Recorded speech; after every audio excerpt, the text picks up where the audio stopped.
Sports Illustrated and get the Muhammad Ali video free. I took up the wall! This program is brought to you in part by Ford Motor Company and by Premier Cruise Lines.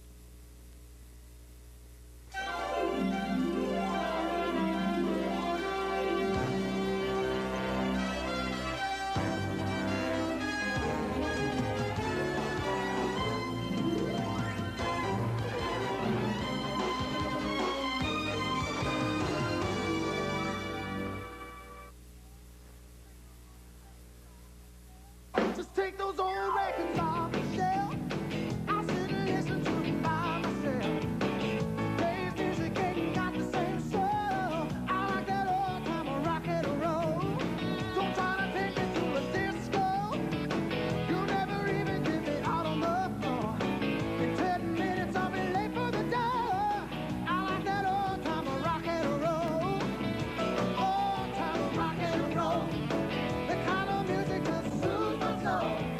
I reminisce about the days of old. That old time of rock and roll. Yeah! Hi, I'm John Sebastian, and today we'll be having a party on the golden age of rock and roll. Party songs have kind of a special place when we recall the golden age because they, more than any other kind of tune, trigger memories of good times. And the great party songs don't just make you want to dance, they defy you not to dance. So let's kick things off with a great party song that was actually a party. In 1961, Gary U.S. Bond scheduled a recording session for a tune he'd co-written with his sax player, Gene Daddy G. Barge. The session was scheduled for 10 p.m., but people started arriving early, and the participants were, well, suitably loosened up when the session started. The party you hear on record is the party that was actually going on. And it was so loud that Gary Bond sang his song from inside the studio's bathroom to get some separation between his voice and the commotion.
Well, party animals, this is the big one.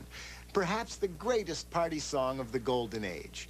The tale begins in 1955, when an LA musician named Richard Berry copped a distinctive guitar lick from a tune called El Loco Cha-Cha. To the three-chord riff, he wrote a song about a guy longing to return home to his girl in Jamaica. The fellow told his sad story in Jamaican patois to a bartender named Louis. In the early 60s, Louie Louie became a party standard in the Pacific Northwest. It was featured, often lasting up to 45 minutes, in the sets of two rival Portland, Oregon bar bands, Paul Revere and the Raiders and the Kingsmen. When the Kingsmen recorded Louie Louie, the microphone in the studio was suspended from a high ceiling. That made the vocal sound distant and garbled. Besides, lead singer Joe Ely slurred the words because, not being Jamaican, he didn't know them very well. Rumors began to circulate that the Kingsmen's vocal was unintelligible because the song was actually obscene. Paul Revere and the Raiders version didn't stand a chance.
And to put you out of your misery, me think of girl constantly, and I smell the rose in her hair. It's not obscene. Neither was Wooly Bully, though nobody knows quite what it meant either. Sam the Sham and the Pharaohs came out of Dallas playing Tex-Mex rhythm and blues. Sam was Domingo Samudio, a colorful turban-clad organist. The Sham was a reference to shamming, rhythm and blues jargon for gyrating while you sing. And Pharaohs and Wooly Bully, it was said to refer to Samudio's pet cat, but who knows? Who cares? This record practically defined garage rock and sold over 3 million copies starting in 1965.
Up next, the Miracles and the McCoys.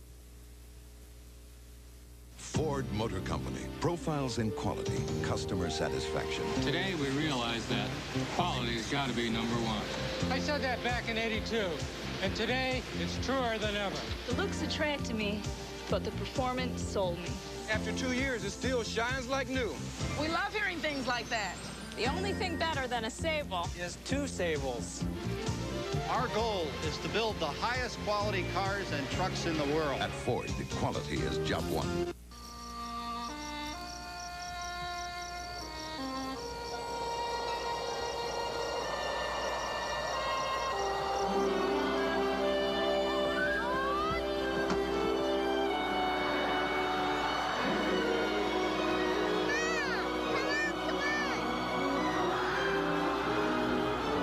Ultimate family vacation to the Bahamas and Walt Disney World. The Big Red Boat. A little cheddar makes plain veggies taste better. But take the cheddar cheese away and you can just say, no way! 'Cause cheddar cheese makes all the difference. Hooray! On all kinds of vegetables, cheese makes all the difference. When the sun has worked its magic and the fruit is at its best, it's picked for Smucker's Simply Fruit, 100% fruit, pure, spreadable fruit. Just about the closest thing to fresh fruit you'll ever taste. Alice calls for celebration, says Vincent Canby of the New York Times. Thumbs up from Roger Ebert of Siskel and Ebert. Alice's brilliant movie-making proclaims Joel Siegel on Good Morning America. Richard Schickel of Time magazine calls it terrific. And David Hansen of Newsweek says, Alice is a delight. Allen and Company make us believe that fairy tales can still happen. Alice, written and directed by Woody Allen. Rated PG-13. Now playing.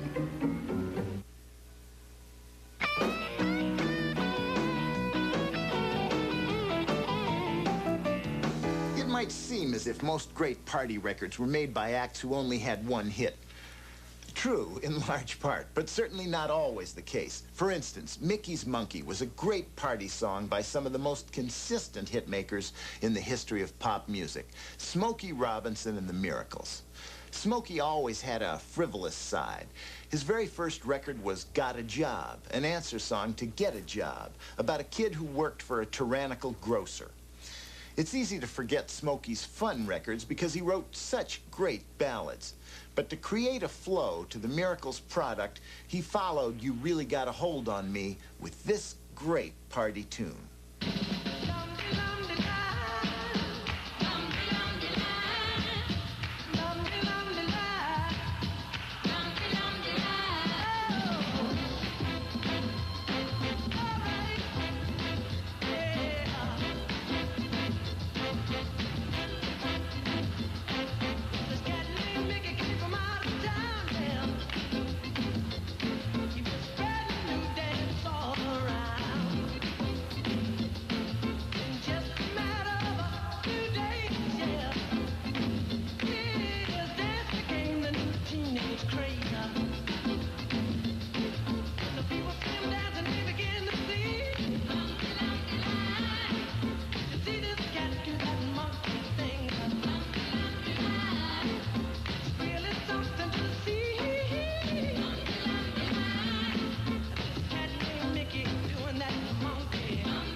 The McCoys, more than any other rock group, live up to the name Overnight Sensations. Here's how. The Strangeloves, an Australian group on Bang Records, were supposed to record a song called My Girl Sloopy. But the Strangeloves already had a hit on the charts and had to wait to do their next single. When the Dave Clark Five heard the Strangeloves' live version of Sloopy, Clark said it was a surefire hit and that he planned to record it immediately. Well, the next night, the Strangeloves had a gig in Dayton, and the opening act was Rick and the Raiders, a local band led by 16-year-old guitarist Rick Zeringer. Impressed with the group's sound, the Strangeloves rushed them to New York and had them record Sloopy the next day so the label could beat out the Dave Clark version. Rick and the Raiders became the McCoys, Rick Zeringer became Rick Derringer, My Girl Sloopy became Hang On Sloopy, and a good time was had by all.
Well, now we come to everybody's favorite part of the party. Time to slow things down for just a minute or two.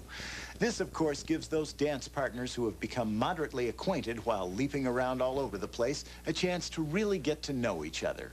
And in the golden age of rock and roll, some songs serve that purpose better than others. Like Brian Hyland's classic tearjerker ballad, Sealed with a Kiss.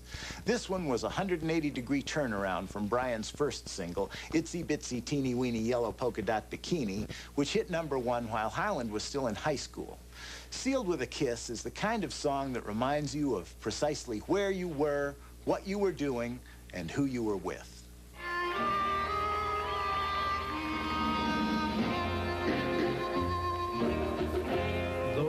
Gotta say goodbye for the summer. Darling, I promise you this.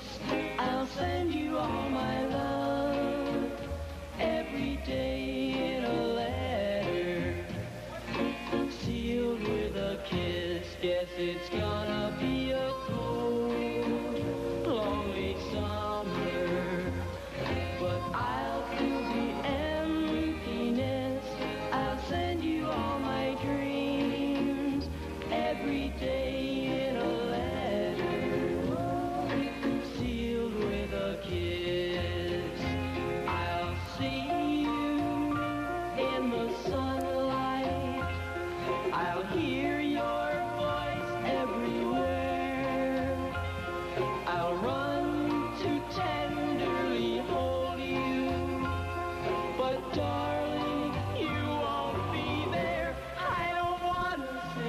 goodbye for the summer, knowing the love we'll miss. Oh, let us make a pledge to meet in September and seal it with a kiss.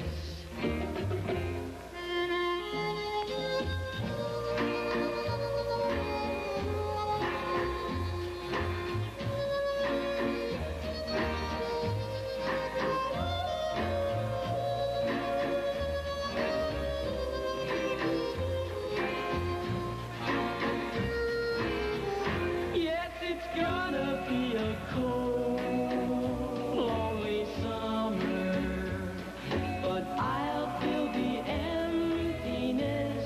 I'll send you all my love every day in a letter, sealed with a kiss, sealed with a kiss. Sealed with a kiss.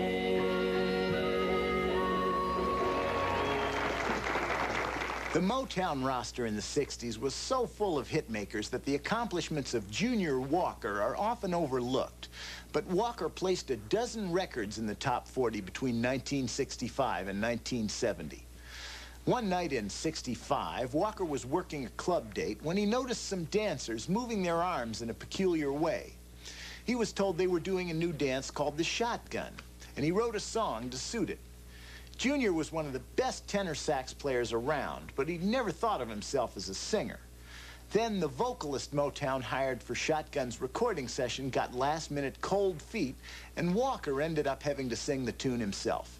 Junior Walker's raspy voice and funky tenor sax made Shotgun a must at every 60s party.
Next, Cannibal and the Headhunters and the Trogs. Ford Motor Company. Profiles in quality, protecting your investment. It's really upsetting when something chips the paint on your new car. So today, we're demonstrating a remarkable chip-resistant spray we now apply at the factory to the critical areas of all our American-built cars. Half this test hood was sprayed with it, half was not. Look for yourself. You can see the difference. When your goal is to build the highest quality cars and trucks in the world, you don't do it any other way. At Ford, quality is job one. To the good life. To live the good life, you have to pay the price. The average new car costs over $15,000. But there's a motor oil that can protect your investment under extreme conditions when conventional oils won't. Mobil One. Isn't your car worth the extra protection? To the good life. Protect the environment. Take your used motor oil to an approved used oil collection center. Clara has been attacked and murdered. But everybody loves Clara. Except one. We block things that we're ashamed to remember. Yeah, I know. William Daniels. Did you kill your daughter, Mr. Kroll? Darren McGavin. I don't see the necessity for all of this. It started with a murder and ended with a revelation. GM Playwrights Theater presents Arthur Miller's Clara. Tuesday on A&E.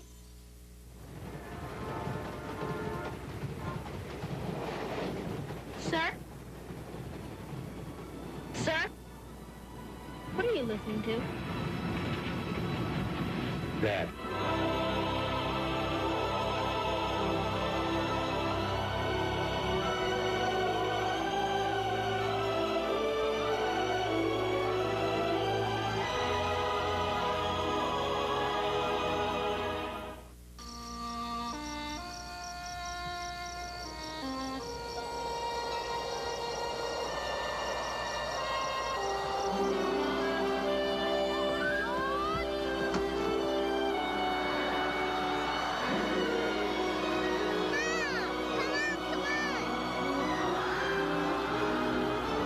Ultimate family vacation to the Bahamas and Walt Disney World. The Big Red Boat. I reminisce about the days of old, with that old time of rock and roll. There seems to be a spiritual connection between forgetting the words and coming up with a great party record. It worked for the Kingsmen on Louie Louie, and it did wonders for Cannibal and the Headhunters on Land of a Thousand Dances. The song was written by New Orleans musician Chris Kenner, who later had a hit with I Like It Like That. But Kenner's record of Land of a Thousand Dances flopped. Then, an L.A. garage band named Cannibal and the Headhunters added the great dance tune to their live set. One night, Cannibal, real name Frankie Garcia, forgot the lyrics. Not surprising, considering that they do mention every dance craze in the history of Western civilization. Instead of the forgotten words, Cannibal sang, na, na, na, na, na, na, na, na, na, and the ad-lib stuck. The group had a hit record, and the eternal gratitude of everyone who loves to scream at the top of their lungs on the dance floor. I said, na, na, na, na, na, na, na, na, na, na, na, na, na, na, na, na, na. You gotta know how to go there.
I'm not quite sure how it is that my 4-year-old can look at me and go, John, John, Boban, banana, fana, fofan, me, my, mo, man, John. But he can. There are some songs that just seem to magically make their way from generation to generation, like Shirley Ellis's The Name Game from 1965. It was Shirley's only big hit, but it seems to have timeless appeal. Oh, and I think I can clear up something about the choice of names on Shirley's record. Like there was always that one that you wondered, why this one?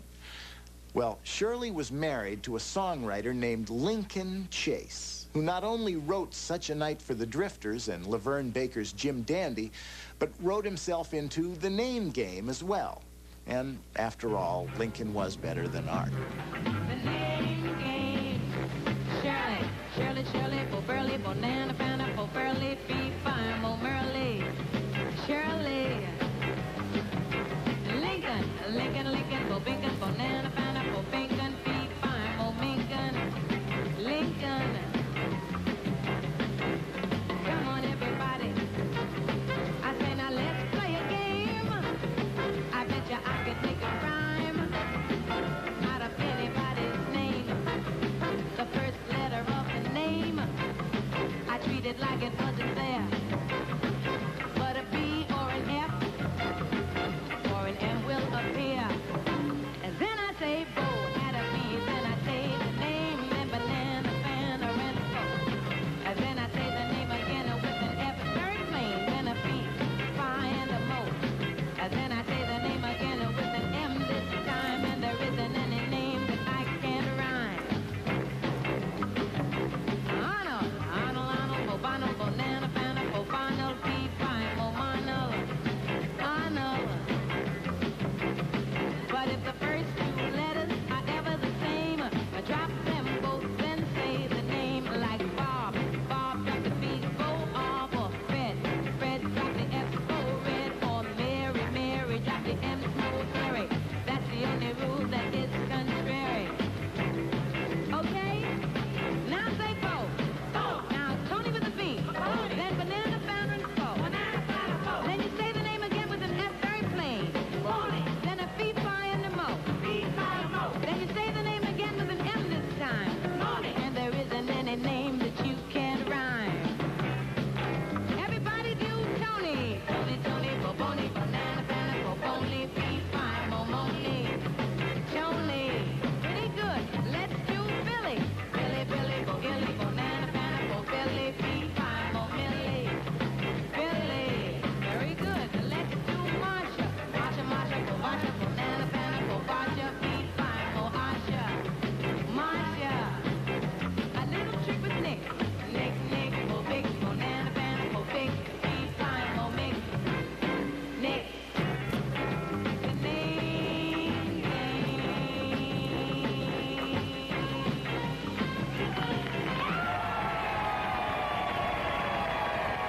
Remember back to the story of Louie Louie and how the Kingsmen's version beat out the one by Paul Revere and the Raiders? Well, as you probably know, the Raiders were still to be heard from. Maybe they weren't as revolutionary as their costumes, but Paul Revere's group made some of the best pop singles around. Revere, and that's his real name, is the group's keyboard player.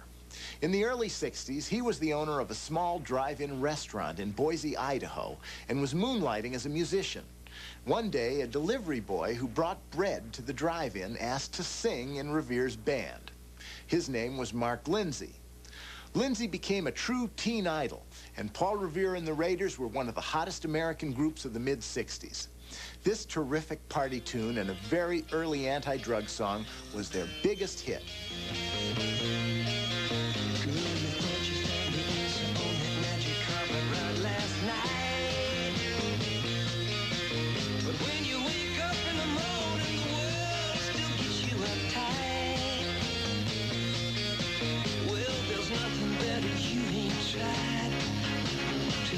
Emptiness inside. When you come back down, girl, still ain't feeling right.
Chip Taylor, a staff songwriter at a New York publishing company, got an urgent call in 1966 from a producer friend in London. Seems Chip's pal had a recording session the next day with a group called Jordan Christopher and the Wild Ones, and wasn't really happy with the material. Jordan Christopher was a hot commodity because he was the boyfriend of Sybil Burton, the wife Richard Burton left for Elizabeth Taylor. But so much for the gossip. Christopher needed songs. So Chip Taylor took a half-hour, rolled tape, jammed out 3 chords with a few lyrics, and improvised spoken parts and told his engineer, "Send this to England because I promised them something, but it's an embarrassment. Don't ever let anyone else hear this demo." Well, the embarrassment, spoken parts and all, was re-recorded by the Trogs and became one of the most popular party songs of all time.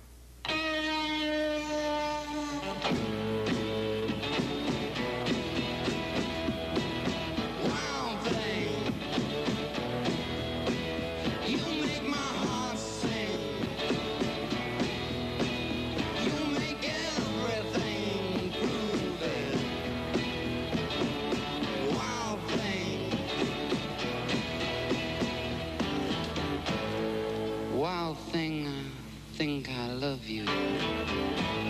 But I wanna know for sure. So come on and hold me tight. I love you.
Coming up, Tommy James and the Shondells and Steppenwolf.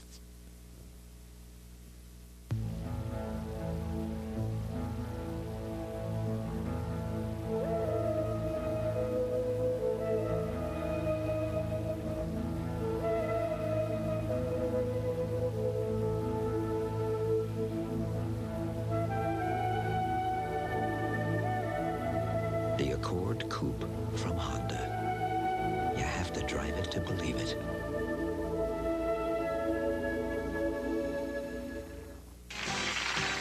Here to tell us about their sensational new discoveries, please welcome Frank Bartles and Ed James. Ed, it's good to see you again. I'm Frank. Of course you are. Tell us about this great new product. Well, it's our new Bartles and James light wine coolers. As you can see, Ed has reduced the calories by 1/3, which he believes gives you even more fresh fruit taste. That's incredible. Fewer calories, more taste. Bartles and James Light. Give it a try, folks. Television's weekly investigative documentaries. World in Action with Bill Curtis, Thursday. This is A&E, the Arts and Entertainment Network. Come into the world of the A&E Program Guide. Discover the beauty of exotic lands and unlock the mysteries of ancient civilizations. Every month, the A&E Program Guide takes you behind the scenes of television's epic journeys to a remarkable world of people, places, and things. You'll see it all in the guide. To subscribe, call toll-free 1-800-238-2800. Have your credit card handy when you call. Like a phoenix, she rose from the ashes of the Second World War. Her name synonymous with economic power. Her culture mysterious and beautiful. Her people the richest on the face of the earth. This is Japan. Misunderstood, envied, and feared. A&E in co-production with the BBC, presents the epic documentary series, Nippon, an American television event, Sunday on A&E.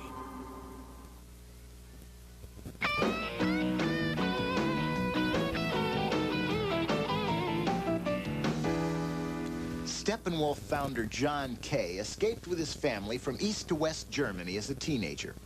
He made his way via Toronto to Los Angeles and brought with him a lifelong interest in politics. Steppenwolf's album cuts often reflected that passion, especially on Monster from 1969.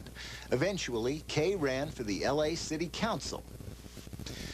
But when he wasn't preaching the preservation of democracy, John Kay was making a contribution to party politics of another kind.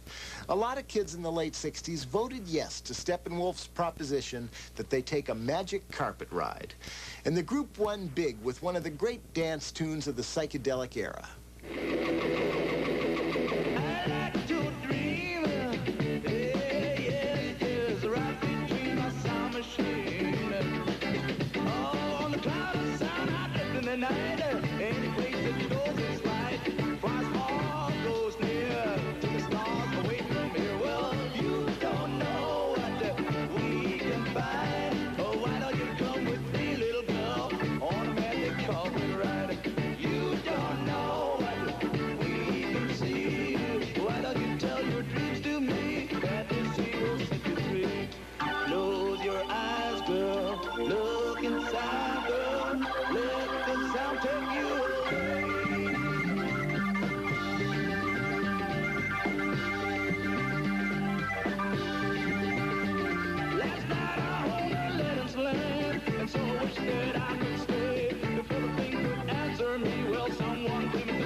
Tommy James and the Shondells took up permanent residence in the top 10 in the late 60s.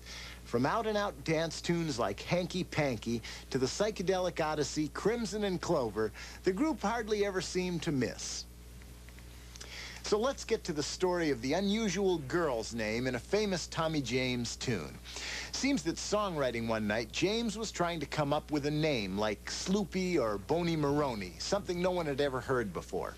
After the usual fruitless trip to the dictionary, James wandered out on the terrace of his Manhattan apartment and was distracted by a neon sign atop a nearby 40-story building. The building was owned by an insurance company, Mutual of New York. The sign flashed the company's initials, MONY. The result was a great party standard and the most fun anyone's ever had from dealing with an insurance company. Yeah.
all the great records made by Sam and Dave, one surely stands out.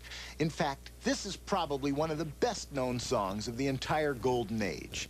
The tune was written by Isaac Hayes and David Porter, who composed most of Sam and Dave's hits. One day in the late 60s, Hayes suggested to Porter the subject of a soul man. Soul was a term that, while certainly in use, wasn't nearly as popular at the time as it's become since. Porter wrote lyrics about a backwoods guy, educated in Woodstock. Now, this is before the festival, remember, and Woodstock meant nothing. Lyrics that led Sam and Dave to a positively lukewarm reaction to the song. In fact, according to Sam Moore, they thought it was the strangest thing they'd ever heard.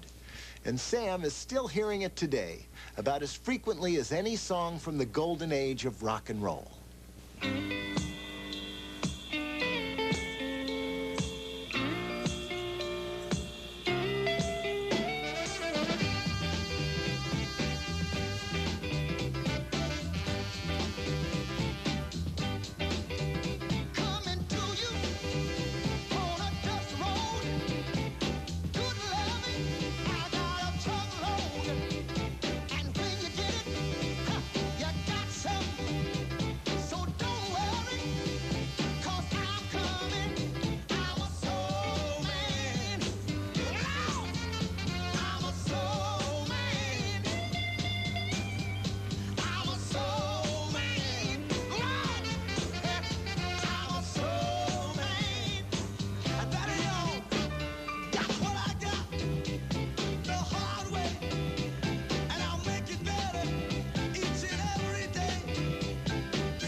Feel free to hum along.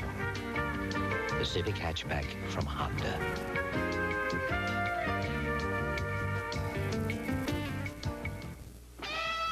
These people are in a total over their daily intake of fat and sodium. Look how they suffer. With lustful lasagna, tender young chicken, Let me tell you. all with a fraction of the forbidden fat and sodium you're allowed every day. Yeah. And who makes these little 95% fat-free numbers? The one and only. Stouffer's Lean Cuisine. Taste you can love for life. How many of you pee in the shower? Are you like me, folks? National Gallup poll results on the next Caroline's Comedy Hour, Sunday on A&E. Big red boat. She brings the magic of old friends, of seeing new wonder in each other, as she leads them all to priceless treasures hidden in the deep of the heart. Yes, there's magic, Disney magic, aboard the Big Red Boat. The Big Red Boat. The Bahamas and Walt Disney World in 7 magical days that last a lifetime. Red Lobster introduces something new, something delicious. It's our specially priced new Shrimp Sensations dinner, just $7.99.